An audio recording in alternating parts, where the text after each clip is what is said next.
વિદ્યાર્થી મિત્રો, મારી યુટ્યુબ ચેનલમાં તમારું હાર્દિક સ્વાગત છે। આજે આપણે બિઝનેસ એકાઉન્ટની અંદર યુનિટ 3નું ચોથું પ્રકરણ સરેરાશ પાકતી તારીખ એવરેજ ડ્યુ ડેટ આપણે ચલાવશું। સરેરાશ પાકતી તારીખ એકદમ નાનું પ્રકરણ છે અને ઇઝી છે। એ પ્રકરણની અંદર સૌથી પહેલાં આપણે ઇન્ટ્રોડક્શન જોઈએ।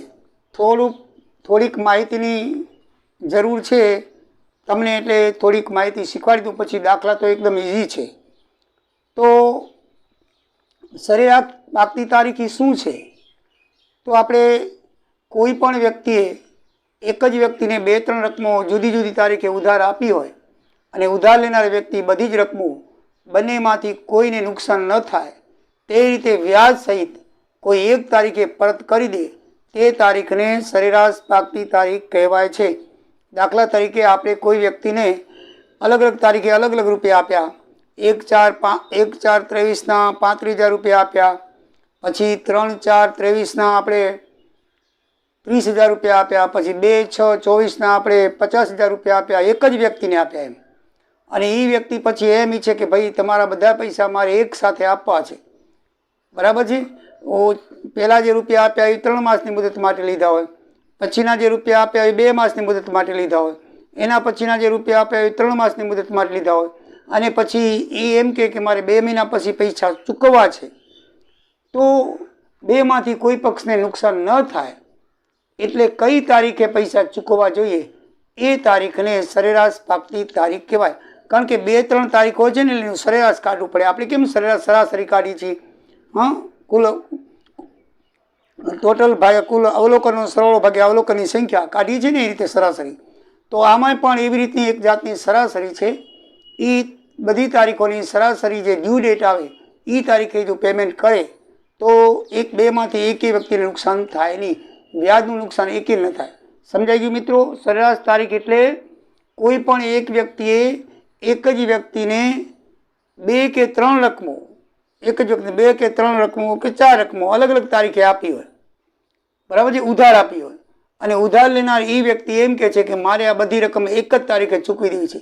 અલગ અલગ મુદત માટે આપી હોય, 2 મહિના માટે, 4 મહિના માટે, 3 મહિના માટે, પણ એ કહે કે મારે 5 મહિના પછી બધી ચૂકવી દેવી અથવા 2 મહિના પછી બધી ચૂકવી દેવી છે, તો એ કઈ તારીખે ચૂકવે તો બંનેને નુકસાન ન જાય? તો એ તારીખ જે નક્કી કરવામાં આવે છે એ તારીખને સરેરાશ પાકતી તારીખ કહેવામાં આવે છે। સમજાઈ ગયું? સરેરાશ પાકતી તારીખ એટલે હવે એ તારીખની ગણતરી કેવી રીતે કરવામાં આવે છે?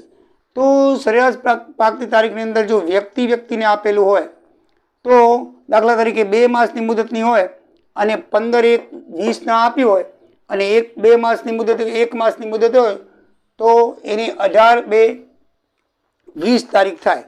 15/1ના 1 માસની આમ તો 15/1 થાય, પણ એની અંદર 3 દિવસ હુંડી અથવા વચન ચીઠીઓ તો ઉમેરવાના, તો 15 ને 3 18/2/20 થાય।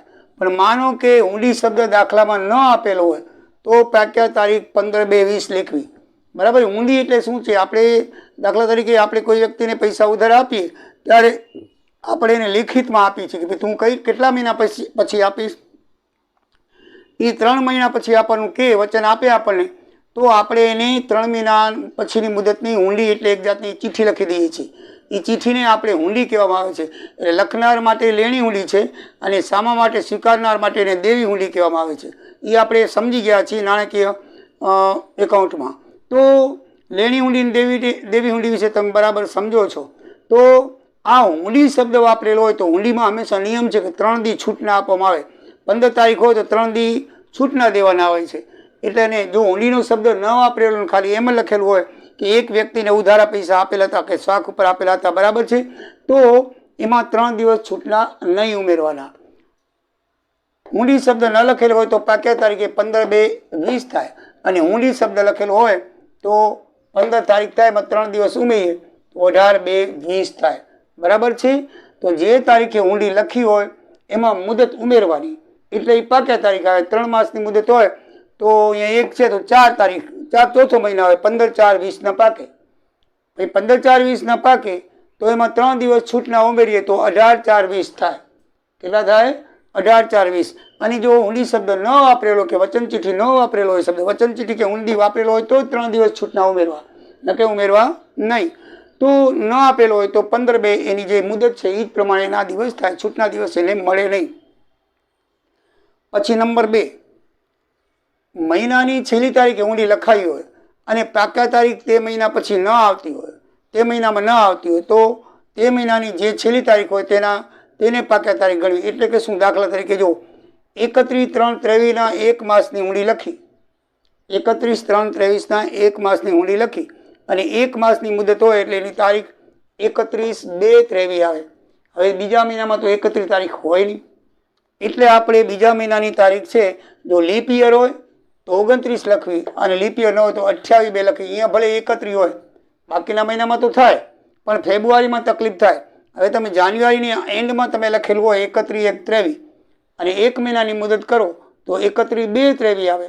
તો 31/2/23 હોય તો પછી 31 તારીખ ફેબ્રુઆરીમાં હોતી નથી, એટલે 28 તારીખ લખવાની. 28/2 કેટલી લખવાની? 28/2. એટલે લીપ યર માનો કે 20 સાલ હોય, અહીંયા 23 ને બદલે 20 કે 24 હોય તો લીપ યર થાય. લીપ યર કોને કહેવાય? કે જે સાલને 4 વડે ભાગી શકાય તેને. બરાબર છે? 23 લીપ યર નથી, દર 4 વર્ષે આવે, 20 24 28 એવી રીતે. અત્યારે જે આ ચાલે છે એ લીપ યર છે. અત્યારે ફેબ્રુઆરી મહિના આ વર્ષે 29 દિવસ થયા હતા, બરાબર છે? તો હવે 4 વર્ષે આવે 28માં, તો આપણે એને 29/2 લખવાની અને એમાં 3 દિવસ ઉમેરી. હવે 28/2 પાકતી તારીખ આવી, એમાં 3 દિવસ ઉમેરી એટલે સીધી ત્રીજો મહિનો આવી જાય, 3 તારીખ આવે, 3/3/23 થાય. કઈ થાય? 3/3/23 થાય. જો 3 દિવસ ઉમેરીએ તો છૂટના 3 દિવસ ઉમેરીએ તો 3/3/23 થાય અને છૂટના દિવસ ન ઉમેરાના હોય તો 28/2 થાય. સમજાઈ ગયું? એટલે એમ કહે છે કે મહિનાની છેલ્લી તારીખે ઊંડી લખાઈ હોય અને પાક્યા તારીખ તે મહિનામાં ન આવતી હોય અને પછીના મહિનામાં આવતી હોય તો પછીના મહિનામાં એની છેલ્લી તારીખ જો 31 ના હોય તો એ જે મહિનાની તારીખ હોય એ મહિનાની તારીખ છેલ્લી તારીખે લખવાનું. સમજાઈ ગયું? હવે પાક્યા તારીખમાંથી કોઈ પણ એક તારીખ આવે. ગણતરી કેમ કરવી? 3 ટ્રાન્ઝેક્શન હોય, 3 વખત પૈસા ઉધાર આપેલા હોય તો આપણે શું કરવાનું? કોઈ પણ એક તારીખને શૂન્ય તારીખ ધારી લેવાની. શું ધારી લેવાની? શૂન્ય તારીખ. હવે શૂન્ય તારીખ દાખલામાં ગમે એ તારીખને, દાખલામાં 4-5 તારીખ હોય, કોઈ પણ તારીખને તમે શૂન્ય તારીખ ધારી લો છો. પણ શૂન્ય તારીખ ધારતા ઘણી વખત એવું બને છે, આમ તો દાખલાની અંદર એવો નિયમ છે કે પહેલી તારીખ હોય, પહેલું જે ટ્રાન્ઝેક્શન આપેલું હોય, પહેલો જે વ્યવહાર આપેલો હોય એ તારીખને શૂન્ય તારીખ ધારવામાં આવે છે. પણ તમે બીજા વ્યવહારની કે ત્રીજા વ્યવહારની ધારો ને તો માઇનસ દિવસ આવશે અને માઇનસ દિવસની અંદર ગણતરી કરવી થોડીક મુશ્કેલ પડે. એટલે દાખલાની અંદર સરળતા રહે એટલા માટે પહેલી તારીખને શૂન્ય તારીખ ધારવામાં આવે છે. પણ દાખલાની અંદર એમ કીધેલું હોય કે તમે આ શૂન્ય તારીખ ધારો તો આપણે એ જ ધારવાની, બીજી ધારશો નહીં. બરાબર છે? તો ન આપેલું હોય તો પહેલી તારીખને ધારવાની.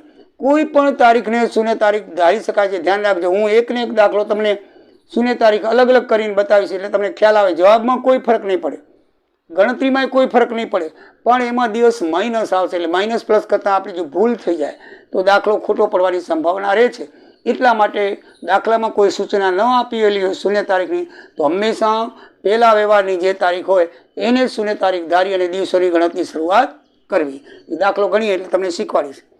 જો અપૂર્ણાંક મહિનો હોય, દાખલા તરીકે અધૂરા મહિના હોય, 1/1/23 તમે અઢી માસની મુદતની આપેલી હોય, અઢી, 3.5, 4.5 એવી રીતે આપેલું હોય તો એમાં શું કરવાનું? દાખલા તરીકે 1/1/23 અઢી માસની મુદતની ઊંડી લખી તો 2 માસ ઉમેરતા, એમાં 2 માસ ઉમેરી, 2 મહિનાની મુદતની હોય તો અઢી માસની મુદતની હોય, સોરી બરાબર, અઢી માસની મુદતની છે એટલે પહેલા 2 મહિના ઉમેરી નાખી એટલે 1/3/23 આવે. હવે અડધા મહિનાનું શું કરવાનું? તો જે મહિનો આપેલો હોય ને અડધા મહિના કરવાના. ફેબ્રુઆરીના 31 દિવસ થાય, 31 દિવસના અડધા 15.5 થાય તો 15.5 એટલે 15.1/2 એટલે આમાં અડધાથી વધારે છે, બરાબર ને? એટલે 15ને દિવસે 16 દિવસ ઉમેરવાના. 15ને બદલે કેટલા ઉમેરવાના? 16 દિવસ ઉમેરવાના. એટલે આ 1/3/23 ની અંદર 16 દિવસ ઉમેરીએ એટલે 17 આવે. કઈ આવે? 17/3 આવે. અને છૂટના 3 દિવસ બીજા ઉમેરીએ તો 20/3 તારીખ થાય. સમજાઈ ગયું? પણ આ જગ્યાએ જો એપ્રિલ મહિનો હોય તો એના અડધા દિવસ 15 થાય તો કાંઈ 16 ઉમેરવાની જરૂર નથી, 15 જ ઉમેરવાના, કારણ કે 30ના અડધા 15 થાય છે. જો એપ્રિલ મહિનો હોય તો આપણે 15 દિવસ ઉમેરીએ તો 19/3 થાય. કેટલા થાય? 19. 2 મહિનાને ઉમેરી દઈએ, બરાબર ને? તો 2 મહિને તારીખ કઈ આવે છે? અડધા દિવસ 15 ઉમેરી દઈએ તો 19/3 થાય. તો આવી રીતે 15 દિવસ ઉમેરવાના થાય, બરાબર છે. 15ના બદલે અહીંયા 16 ઉમેર્યા છે, આપણે અહીંયા 15ના બદલે 15 જ ઉમેરવાના. જો એપ્રિલ મહિનો હોય તો કેટલા ઉમેરવાના? 15 પૂરા. દાખલા તરીકે અહીંયા લખ્યું હોય કે 1 છે, એને બદલે તમને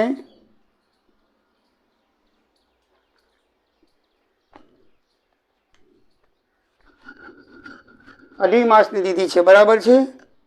એને બદલે તમે અહીંયા 1-2 લખો.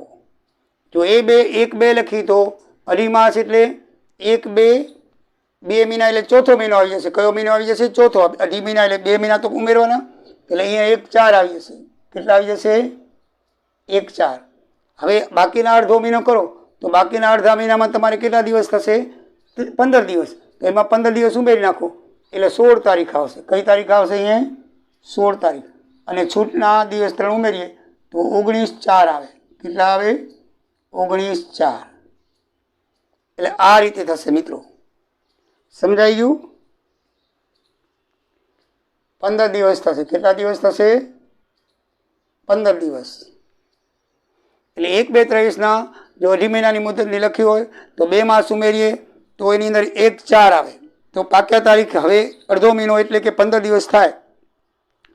આમાં અડધાથી વધારે છે નહીં, બરાબર ને? અડધાથી વધારે નથી, એમ લખી નાખો.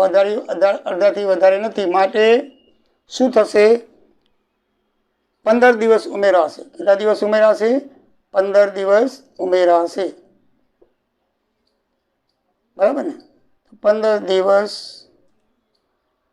ઉમેરવામાં આવશે.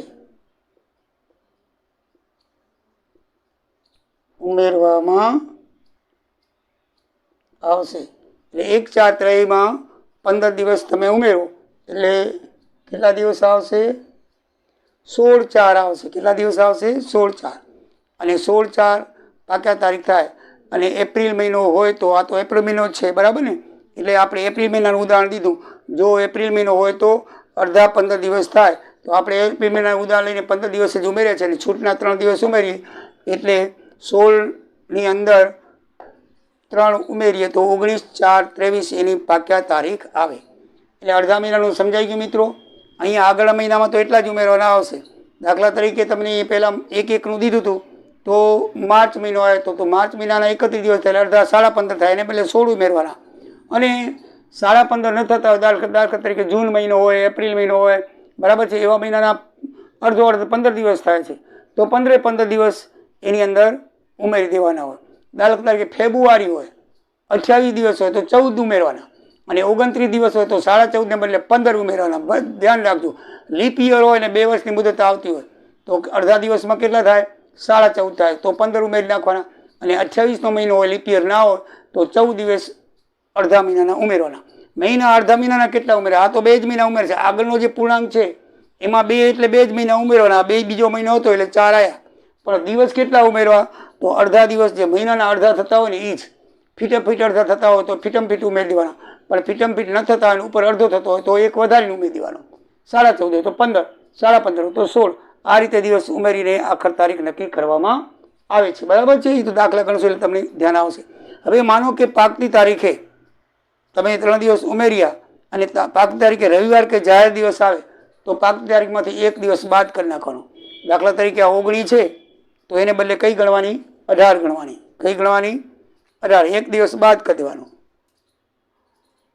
એમ દાખલામાં ઉલ્લેખ કરેલો કે ભાઈ આ તારીખે રવિવાર છે કે જાહેર રજા છે, તો આપણે પાકતી તારીખ 19 આવતી હતી, આ ઉપરના ઉદાહરણમાં 19 આવે છે તો પાકતી તારીખ આપણે 18 લેખવી. કેટલી લેખવી? 18 લેખવી. પણ જો આકસ્મિક રજા, એમ દાખલામાં ઉકેલ લખેલો કે હડતાલ પાડી, આકસ્મિક રજા પડી એવો શબ્દ હોય, બરાબર છે? હડતાલ છે કે તોફાન છે કે એવી રીતે આકસ્મિક રજાનું કીધું હોય તો 1 દિવસ ઉમેરી નાખવાનો. આ 18 ને બદલે 19 લખવાના. 19 ને બદલે 20 તારીખ લખવાની. 18ની આપણે પાકતી તારીખ 19 છે એટલે 20 તારીખ લખવાની. પાકતી તારીખ કઈ છે? 19. એટલે 1 દિવસ ઉમેરી નાખવાનો, 20.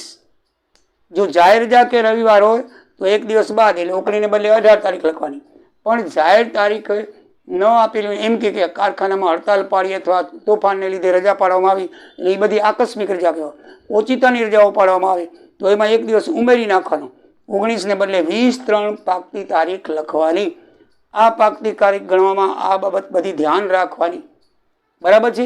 હવે તમારે દિવસની ગણતરી કેમ કરવી, તો જે તારીખ શૂન્ય તારીખ ધારી હોય એ દિવસથી દાખલામાં જે તારીખ આપેલી હોય એ તારીખ તમારે એની અંદર મુદત ઉમેરીને લખવાની. દાખલો ગણીએ એટલે હમણાં ખ્યાલ આવશે. ત્યારબાદ જેટલી તારીખ આપેલી હોય તમામની શૂન્ય તારીખ ગણવાની. જેટલી તારીખ 3 આપી 3 તારીખના બધાની શૂન્ય તારીખથી પાક્યા તારીખ સુધીના દિવસો ગણવાના અને એ દિવસોનું ટોટલ, અને પછી એ દિવસોને શૂન્ય તારીખના દિવસો વડે એ રકમને ગુણવાના. ત્યારબાદ તમામ શૂન્ય તારીખથી ગણેલ દિવસો તેની રકમ સાથે ગુણાકાર કરવાના અને ગુણાકારનું ટોટલ મારવાનું. દિવસો જે આવે એના ગુણાકારનું શું મારવાનું, ટોટલ મારવાનું. અને એ ટોટલ શોધ્યા પછી રકમના ગુણાકારનો સરવાળો અને મૂળ રકમનો ગુણાકારનો સરવાળો જે કાઢો એમાં જે દિવસ આવે એ દિવસ તમે શૂન્ય તારીખમાં ઉમેરો એટલે તમારી જાહેર સરેરાશ તારીખ આવે. શું આવે? જે દિવસ આવે. જો ત્યારબાદ નીચેના સૂત્રથી સરેરાશ મુદત શોધવાથી તે મુદત શૂન્ય તારીખમાં ઉમેરી અને સરેરાશ પાકતા તારીખ શોધવી. આ સૂત્રથી જે આવશે એ દિવસ આવશે અને એ દિવસ તમે જે શૂન્ય તારીખ ધારી હોય એમાં ઉમેરી દો એટલે એ શું આવશે? પાક્યા તારીખ આવશે. કહેવાનો મતલબ એ છે કે શૂન્ય તારીખને રકમ વડે ગુણી નાખવાની અને એ રકમનો સરવાળો અને ગુણાકારનો સરવાળો બંનેનો ભાગાકાર એટલે સરેરાશ મુદતની તારીખ. એ સરેરાશ મુદતની તારીખના દિવસ આવશે. એ દિવસને તમારે શૂન્ય તારીખમાં ઉમેરી નાખવાના એટલે સરેરાશ પાકતી તારીખ આવશે. ચલો આપણે દાખલાને સાથે ઉદાહરણ સાથે જોઈએ એટલે તમને વધારે સમજણ પડશે.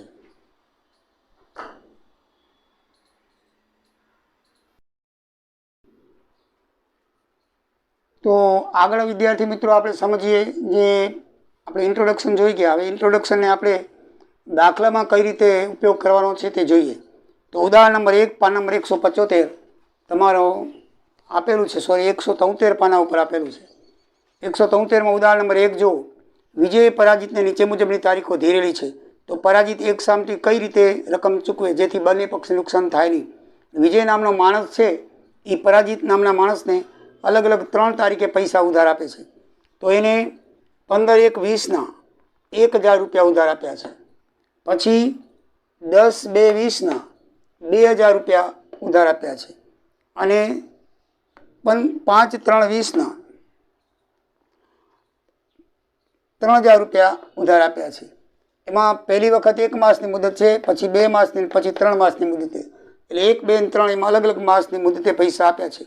હવે એને પૈસા ચૂકવવા હોય કોઈ એક તારીખે, તો એ કઈ તારીખે પૈસા ચૂકવે તો જેથી બંનેને નુકસાન ન થાય. તો એનું આ પ્રમાણે 6 ખાનામાં પરફોર્મા બનાવવો પડે. આ 3 તો આપણને આપેલા જ હોય દાખલામાં, આપણને દાખલા આપેલા હોય, દાખલાની તારીખ પણ આપેલી હોય, કઈ તારીખે પૈસા આપ્યા છે એ આપેલ તારીખ હોય, એની મુદતો અને કેટલા રૂપિયા આપ્યા છે એ શોધવાનું હોય. 3 ખાના આપણને આપેલા હોય, 3 ખાના આપણે શોધવાના હોય. પાક્યા તારીખ કઈ રીતે શોધાય આપણે જોયું હતું કે પાક્યા તારીખ આ 15 છે, 1 માસની મુદત છે, તો 15માં જાન્યુઆરી મહિનો છે તો જાન્યુઆરી ના એટલે 15/2 થાય. કઈ થાય? 15/2, 15/2/20 થાય. આમાં હુંડીનું નામ નથી લખેલું એટલે 3 દિવસ છૂટના ઉમેરાશે નહીં. જો એક સામટી રકમ ચૂકવે છે, ધીરે છે એમ લખ્યું છે, ધીરે છે એટલે જાતે લઈ લે છે, આપે છે, હુંડી લખીને આપતો નથી, હુંડી નથી આપતો લખીને પૈસા રોકડા આપી દે છે, એટલે આમાં 3 દિવસ છૂટના નહીં ઉમેરાય. ધ્યાન રાખજો, મેં ઇન્ટ્રોડક્શનમાં જણાવેલું હતું કે હુંડી શબ્દ વાપરેલો હોય તો પાકતી તારીખમાં 3 દિવસ ઉમેરવા, નકે ઉમેરવા નહીં. આમાં ક્યાંય પણ હુંડી લખેલી નથી એટલે કોઈ પણ પાકતી તારીખમાં 3 દિવસ વધારાના ઉમેરાશે નહીં. 1 માસની મુદત છે એટલે 15/2 આવશે. આમાં બીજો મહિનો છે અને 2 માસની મુદત છે એટલે ચોથો મહિનો આવશે, 10/4/20. બરાબર? ખાલી મહિનો જ બદલશે, તારીખને વર્ષની નહીં રહેશે. આ 3 માસની તો 5/6/20 એટલે કે માર્ચ મહિનો હતો તો કેવી રીતે? માર્ચ મહિનો હતો, 3 મહિના ઉમેરી નાખ્યા 6. અહીંયા ફેબ્રુઆરી છે, 2 માસ ઉમેર્યા તો એપ્રિલ, અને જાન્યુઆરી છે, 1 માસ ઉમેર્યા તો ફેબ્રુઆરી. હવે શૂન્ય દિવસો કેવી રીતે આવે? તો પહેલી તારીખને હંમેશા શૂન્ય તારીખ ધારવાની.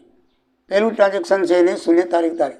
જે શૂન્ય તારીખ ધારો, બરાબર છે, તો દિવસ કઈ રીતે ગણવાના? તો દાખલા તરીકે આ 15/2 છે એના 15 2 થી 15 2 શૂન્ય દિવસ થાય. 15 2 થી 15 2 શૂન્ય, 15 2 થી 15 2 શૂન્ય દિવસ. હવે 15 2 થી 10 4 ગણવાના. આ શૂન્ય દિવસ કેમ થયા? પાક્યા તારીખથી બીજા દિવસની પાક્યા તારીખ સુધી ગણવાના. 15 2 થી 15 દિવસ થાય, 1 મહિનો મુદત છે એટલે આપણે 15 2 થી હંમેશા પાક્યા તારીખથી શૂન્ય તારીખ સુધી કેટલા દિવસ થાય છે એ જોવાનું. શૂન્ય તારીખથી શરૂઆત કરવાની. આ શૂન્ય તારીખ છે એની પાક્યા તારીખ પહેલા ટ્રાન્ઝેક્શન કઈ છે? 15 2. તો 15 2 થી 15 2 શૂન્ય દિવસ. હંમેશા જે તારીખને શૂન્ય ધારશો ને એના દિવસ હંમેશા શૂન્ય જ આવશે, કારણ કે એક દિવસ નહીં થાય. હવે 15 2 થી 10 4 તો જો દિવસ કઈ રીતે ગણવાના? આ 20 છે, 20 એટલે લીપ યર હશે, બરાબર છે. એટલે ફેબ્રુઆરીના કેટલા દિવસ થાય? ફેબ્રુઆરીના 14 દિવસ, કારણ કે 15 છે 29 માંથી બાદ કરો. પછી માર્ચના કેટલા દિવસ થાય? 31. અને આના એમ જ લખી નાખવાના. એપ્રિલના જે છે ને એ જ લખવાના. કેટલા થાય? 10. સરવાળો મારો 55 દિવસ થાય. કેટલા થાય? 55. ગણતરી આ રીતે કરવાની. આ 15 1ની ગણતરી છે. આ 15 2 થી હંમેશા શૂન્ય તારીખથી ગણતરી કરવાની, 10 4 સુધી, બરાબર. આ ગણતરી છે પહેલી. 15 2 થી આ દિવસની ગણતરી.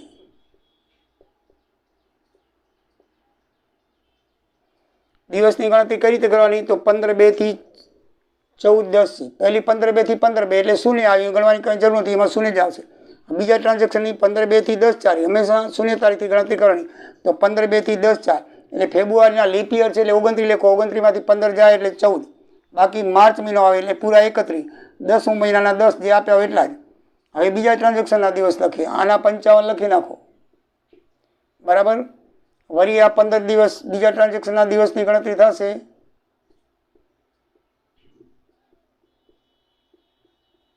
મિત્રો 15 2 થી ગણવાની. ક્યાંથી ગણવાની?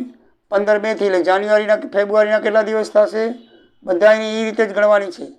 માર્ચના કેટલા દિવસ થશે? 31. એપ્રિલના કેટલા દિવસ થશે? 30. મેના કેટલા થશે? 31. અને જૂનના 5. જૂનના 5. 5 1 6, 7 ને 4 11 એકલો વધી આવી 1 5 ને 8 ને 11 111 દિવસ થશે. કેટલા થશે? 111 દિવસ. તો દિવસોની ગણતરી કરી હતી ખબર પડી ને. શૂન્ય તારીખથી પાક્યા તારીખ સુધી પહેલા દિવસનું જે ટ્રાન્ઝેક્શન છે એને શૂન્ય તારીખ ધારો, પછી શૂન્ય તારીખથી પછીના ટ્રાન્ઝેક્શનના ગણતરી દિવસ લેવાના. 15 2 થી 10 4, પછી 10 4 થી 5 6, આવી રીતે આગળ તારીખ હોય તો રીતે કરવાની. એટલે આ રીતે દિવસો ગણવાના. આ 15 2 થી પહેલું ટ્રાન્ઝેક્શન 15 2 થી 15 2, કારણ કે એની પાક્યા તારીખ 15 2 થી 15 2 0. બીજા ટ્રાન્ઝેક્શનની 15 2 થી 10 4 તો 55. ત્રીજા ટ્રાન્ઝેક્શનની 10 4 થી 5 6 111.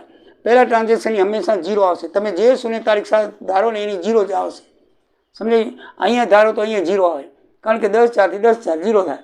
એટલે જે શૂન્ય તારીખ ધારશો એના શૂન્ય દિવસો શૂન્ય જ આવશે, એટલા માટે શૂન્ય તારીખ કહેવાય છે. બાકીના દિવસો પાક્યા જે શૂન્ય તારીખ છે તે ગણતરી. તો જો આ રીતે મેં ગણતરી બતાવી. 15 2 થી એટલે ફેબ્રુઆરીના 14, પછી માર્ચના 31, પછી એપ્રિલ આવી ગયો 10.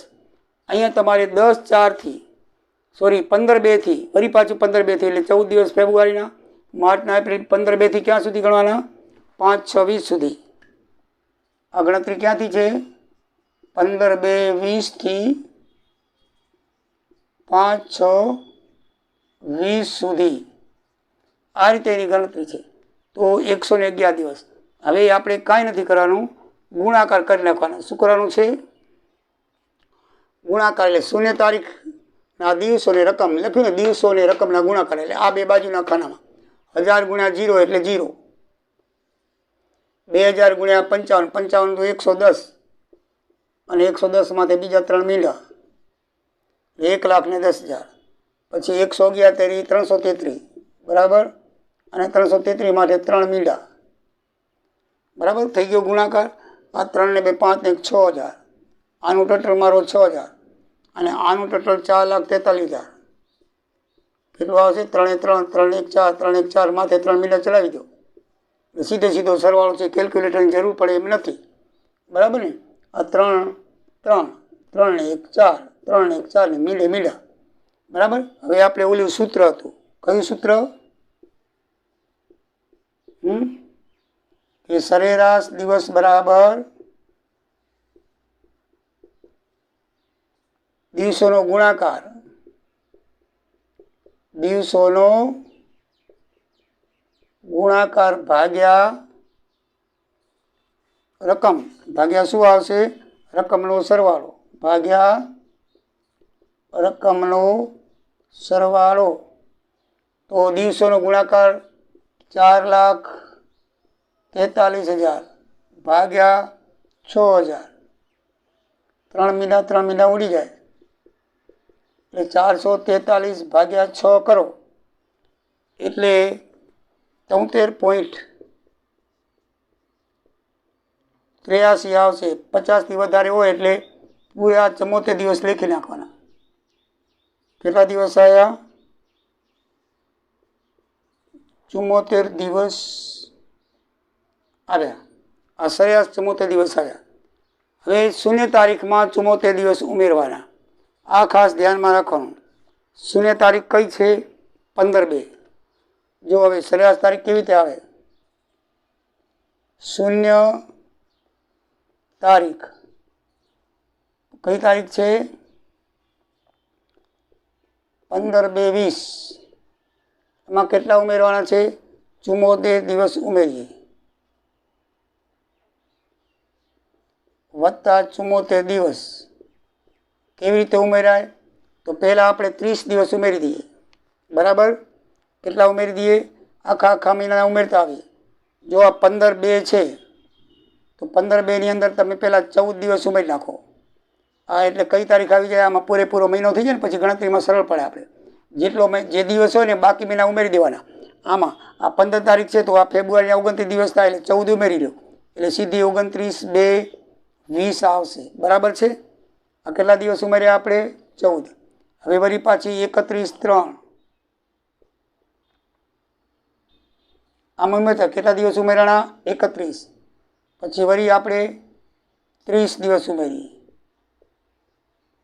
કેટલા દિવસ ઉમેરાણા? 30. હવે કેટલા બાકી રહે છે જોઈ લો. આમાં 5 3 6 75 દિવસ થઈ ગયા. આપણા કને કેટલા છે? 74 દિવસ. તો આમાં આપણે 29 ઉમેરશું. આમાં કેટલા ઉમેરશું? 29. આ રીતે ખૂટતા ઉમેરી નાખવાના.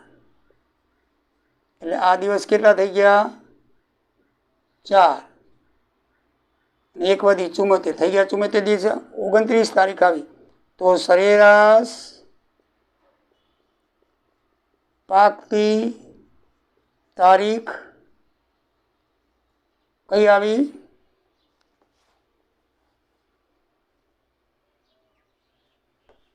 જવાબ લખવો હોય તો સરેરાશ પાકતી તારીખ બરાબર 29/4/20. આ તમારો જવાબ આવે. કયો આવે? 29/4/20. સમજાય ગયું મિત્રો? જો સરેરાશ દિવસો શોધ્યા પછી શૂન્ય તારીખ લખી અને એ જે દિવસ તારીખ શૂન્ય તારીખ હોય ને એમાં ખૂટતા દિવસ પહેલાં ઉમેરી નાખવાના. આમાં ખૂટતા દિવસ 14 છે, 29નો મહિનો છે એટલે 14 પહેલાં ઉમેરી નાખો. પછી આખા મહિના ઉમેરતા જાઓ અને છેલ્લા મહિનો આવે ને ત્યારે જોઈ લેવાનું કે આપણા દિવસો વધી જાય છે ઘટી. આમાં એક દિવસ વધી જતો તો આપણે 29 ઉમેર્યા એટલે ફીટે આપણા 74 દિવસ આવી ગયા અને 29 ઉમેરવાથી 29/4 એની તારીખ આવે. તો મિત્રો આ રીતે દિવસો સરેરાશ પાકતી તારીખ શોધાય છે. હવે આપણે કોઈ પણ શૂન્ય તારીખ આને આ દાખલો હું તમને આ શૂન્ય તારીખ કરીને બતાવું છું. આ એ કરાય ને આ એ કરાય, ગમે તે તારીખ શૂન્ય ધારી શકો. એવું નથી કે પહેલી તારીખ શૂન્ય ધારો, પણ પહેલી તારીખ ધારવાથી માઇનસ દિવસ ના આવે.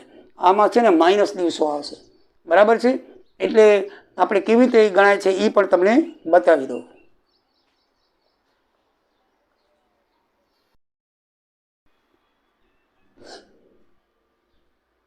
મિત્રો હવે ઉદાહરણ 1 એ જ દાખલો આપણે છેલ્લી શૂન્ય તારીખ ધારીને ગણીએ. બરાબર છે? ત્રણેયમાંથી તમે ત્રણેય શૂન્ય તારીખ ધારી શકો છો. ઉદાહરણ 1માં પહેલી શૂન્ય તારીખ હતી અને ઉદાહરણ 2ની અંદર વચ્ચેવાળી છે એ કરાવું છું.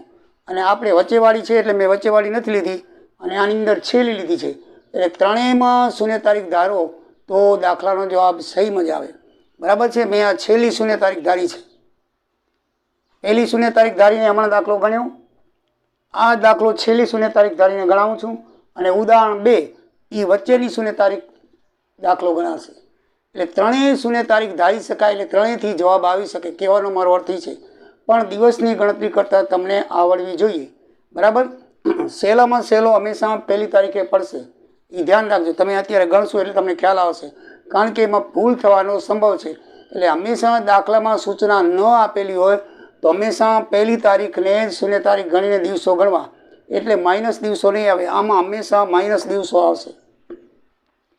જે શૂન્ય તારીખ ધારો એની ઉપરની ટ્રાન્ઝેક્શનના માઇનસ દિવસ આવશે, નીચેની ટ્રાન્ઝેક્શનના પ્લસ દિવસ લખવાના. ધ્યાન રાખજો. આ મેં શૂન્ય તારીખ ધારી છે તો નીચે તો કોઈ તારીખ છે જ નહીં, ઉપર છે તો બંને ઉપરને માઇનસ ગણવાના. આ ધ્યાનમાં રાખવાનું. જો વચ્ચે આવશે તો નીચેની પ્લસ ને ઉપરની માઇનસ. એ ઉદાહરણ નંબર 2માં આપણે જોઈએ. અત્યારે આમાં મેં શૂન્ય તારીખ ઉદાહરણ નંબર 1માં જ ધારીને બતાવી છે. દાખલો ગણેલો નથી ચોપડીમાં, પણ મેં ગણીને તમને બતાવ્યો છે કે જવાબમાં કોઈ ફરક નહીં પડે. જો આ બાજુ માનો કે શૂન્ય તારીખ તમે 0 ધારી, બરાબર છે. 0 ધારી તો એના દિવસની ગણતરી તમારે કેટલી રીતે કરવાની? 5, 6 થી 15, 2. આપણે પેલી આની કરીએ 5, 6 થી 10, 4. ઊંધી ગણતરી કરવાની. ઊંધી એટલે જ માઇનસ થાય છે. ઊંધી ગણતરી તમે ઉપર જાઓ, આમ ઉપર ઊંધા જાઓ છો એટલે માઇનસ દિવસ આવે છે, નીચે જાઓ તો પ્લસ. બરાબર ને. આપણે ઊંધા જાય છે, આપણે 6 પછી 5 પછી 4 એમ ઊંધા જવાનું છે. તો 6 મહિનાનું લખવાનું. તો જૂનના કેટલા આવશે? એક દિવસ બાદ કરી નાખો. 5 તારીખ. હંમેશા આમાં એક દિવસ બાદ કરો અને આમાં એક દિવસ ઉમેરો. યાદ રાખજો. આમાંથી એક દિવસ બાદ કરી, શૂન્ય તારીખમાંથી એક દિવસ બાદ કરી નાખો. કેટલા દિવસ થાય? 4. એટલે જૂનના 4 દિવસ. એના પછી ઊંધા હાલો, મે આવે તો મેના 31. પછી ઊંધા હાલો તો ચોથો મહિનો આવે. તો આમાં 30 દિવસમાંથી 10 દિવસ બાદ કરો, 20માં એક ઉમેરીને 21 દિવસ લખવાના. આમાંથી બાદ કરવાના અને આમાં ઉમેરવાના. બસ એટલું યાદ રાખજો તો તમને કોઈ ભૂલ નહીં પડે. આના જો ફરીથી જોઈ લો. જૂનના 4 દિવસ એક બાદ કરીને, પછી ઊંધા હાલો એટલે મે આવે 31નો. પછી આગળ વધો ઊંધા એટલે એપ્રિલના 20 દિવસ થાય. એપ્રિલના કેટલા દિવસ છે? 30. એમાંથી 10 બાદ કરી નાખો એટલે 20 ને 21 દિવસ લખો એટલે સરવાળો 56 થાય. એ 56 માઇનસ લખવાના. હવે આપણે 5, 6 થી ફેબ્રુઆરી 15, 2 સુધીની ગણતરી કરવી છે. તો જો એમાં જૂનના કેટલા દિવસ લખશો? 4 દિવસ. એ તો લખ્યા. ઊંધા હાલો મેના 31, વળી ઊંધા હાલો એપ્રિલના 30, વળી ઊંધા હાલો માર્ચના 31. એટલે આટલા તો પૂરેપૂરા આવશે. હવે ફેબ્રુઆરી આવે ને ત્યારે તમારે જોવાનું. આ લીપ યર છે દોસ્તો. 4 ભાગી શકાય. 4, 5, 20 એટલે 20નું લીપ યર કહેવાય. એના 29 દિવસ થાય. 29માંથી 15 બાદ કરો 14 અને 14માં 1 ઉમેર એટલે 15 લખવાના. જેમ આપણે એમાં 30માંથી 20 બાદ કરીને 1 ઉમેર્યો 21, એટલે આમાં 29માંથી 15 બાદ કરો અને 14 વધે. 14માંથી 1 ઉમેર્યો 15 એટલે એક ટોટલ દિવસ કેટલા આવ્યા? 111. એના માઇનસ 111 લખો. કેટલા લખો? માઇનસ 111. માઇનસ લખવાની ધ્યાન રાખવાનું. આમાં એ ધ્યાન રાખવાનું શૂન્ય તારીખમાંથી એક દિવસ બાદ કરવાનું, પછી ઊંધા હાલવાનું અને જ્યારે છેલ્લી પાક્યા તારીખ આવે એ દિવસ બાદ કરીને એક ઉમેરવાનું. બસ તમારે દિવસની ગણતરી એકદમ સરળ થઈ રહેશે. બાકી તો આ ગુણાકાર છે, એ ગુણાકાર 1000 કરશો તો 1 ગુણ્યા 111 એટલે 111 3 મીંડા આવશે. બરાબર છે. અને 56 દુ 112 થાય. 3 મીંડા કરો એટલે 1,12,000 આવશે. અને 0 ગુણ્યા 3000 એટલે 0 આવશે. આ બેનું ટોટલ મારી 1 ને 2 3, 1 ને 1 2, 1 ને 1 2 અને માથે 3 મીંડા ચડાવી નાખો. 2,23,000 રૂપિયા થાય. તો 2,23,000 ભાગ્યા 6,000. 3 મીંડા ઉડી ગયા. 223 ભાગ્યા 6 મેં અહીંયા કર્યા બાજુમાં 37.16 આવે. તમે કેલ્ક્યુલેટરથી કરશો તો એ જ આવશે. એટલે 0.50થી વધારે નથી માટે મૂકી દો. 50થી વધારે તો 38 કરશે એટલે એ મૂકી દેવાનું. તમને નિયમ ખબર છે. 50થી નીચે હોય તો એ પોઈન્ટ કાઢી નાખવાના અને 50થી ઉપર હોય તો એક દિવસ ઉમેરી નાખવાનો. બરાબર છે. આપણે દાખલામાં ઉમેર્યો તો આમાં નહીં ઉમેરે. -37 દિવસે પણ માઇનસ આવશે, કારણ કે ટ્રાન્ઝેક્શન માઇનસ છે. આજે સરવાળો આવ્યો ને એ માઇનસ આવશે. અને પહેલા દિવસ પછી કોઈ પણ તમે દિવસ ધારો ને તો માઇનસ આવી શકે ને પ્લસ આવી શકે, પણ ધ્યાન રાખવાનું આમાં બે માઇનસ છે તો અહીંયા માઇનસ જ આવશે. જો માઇનસ દિવસ આવે તો શૂન્ય તારીખમાંથી માઇનસ કરતા જવાના હોય છે. પ્લસ દિવસ આવે તો આપણે જેમ ઉમેરતા હતા ઉમેરવાનો હોય. આમાં માઇનસ દિવસ આવે તો કેવી રીતે ઉમેરાય એ બરાબર જોઈ લેજો. આપણી શૂન્ય તારીખ 5, 6, 20 છે તો આપણે પહેલાં 5 તારીખ કાઢી નાખો આમાંથી. એમાંથી 5 દિવસ માઇનસ કરી નાખો એટલે 31 મહિનો આવી 31/5 આવે કે નહીં? આમ ઊંધા હાલવાનું છે. 5 6 માં 5 કાઢી નાખો એટલે 31/5 આવે, બરાબર છે. ફરી પાછા 31 કાઢી નાખો એટલે 30/4 આવે, આવે કે નહીં? આમ 31 દિવસ છે મહિનાના, 31 કાઢી નાખો એટલે 30/4 આવે. હવે 30/4 માંથી એક દિવસ રહ્યો, 35 ને 31 36 ગયા, આપણી પાસે હવે એક જ દિવસ છે તો એક દિવસ કાઢી નાખો 30/4 માંથી તો 29/4 20 આવે. તો એનો જવાબ આવ્યો. આમાં પણ 29/4 20 આવતો તો આમાં પણ 29/4 20 આવ્યો. મિત્રો, આમાં દિવસની ગણતરીમાં ભૂલ થવાની શક્યતા છે અને આમાં સરેરાશ તારીખમાં બાદ કરવાની ભૂલ થવાની શક્યતા છે. ઉતાવળમાં ભૂલ થઈ જાય એટલે કોઈ પણ દાખલો ગણો ત્યારે હંમેશા પહેલી તારીખને શૂન્ય તારીખ ગણીને ગણવાનો રિવાજ છે, બરાબર. બાકી કોઈ પણ તારીખ શૂન્ય ગણીને દાખલો આવી શકે, ગમે એટલી તારીખ હોય ગમે એટલી હોય તો કોઈ પણ શૂન્ય તારીખ ગણો એમાં જવાબમાં કોઈ પણ ફરક તો પડતો નથી. પણ દિવસની ગણતરી કરતાં ધ્યાનમાં રાખવાની, શૂન્ય હોય એની ઉપરના દિવસને માઇનસ લખવાના, શૂન્ય હોય એની નીચેની તારીખ જો હોય તો એને પ્લસ લખવાના. ઉદાહરણ નંબર 2માં આપણે હવે વચ્ચેની તારીખ શૂન્ય જોઈશું, બરાબર છે. તો મિત્રો, આ રીતે કોઈ પણ શૂન્ય તારીખને તમે દિવસ ગણો તો તમને દાખલાનો જવાબ આવવાનો છે. એટલે એવું નથી કે પહેલી તારીખ ધરાય, પણ પહેલી તારીખ સરળ પડે. તો મિત્રો, મારા વિડીયોને લાઇક કરજો, સબસ્ક્રાઈબ કરજો અને હવે પછીમાં ઉદાહરણ નંબર 2 અને બીજા ઉદાહરણ લઈને પ્રકરણ આગળ વધારશું. જય સિયારામ, જય દ્વારિકાધીશ.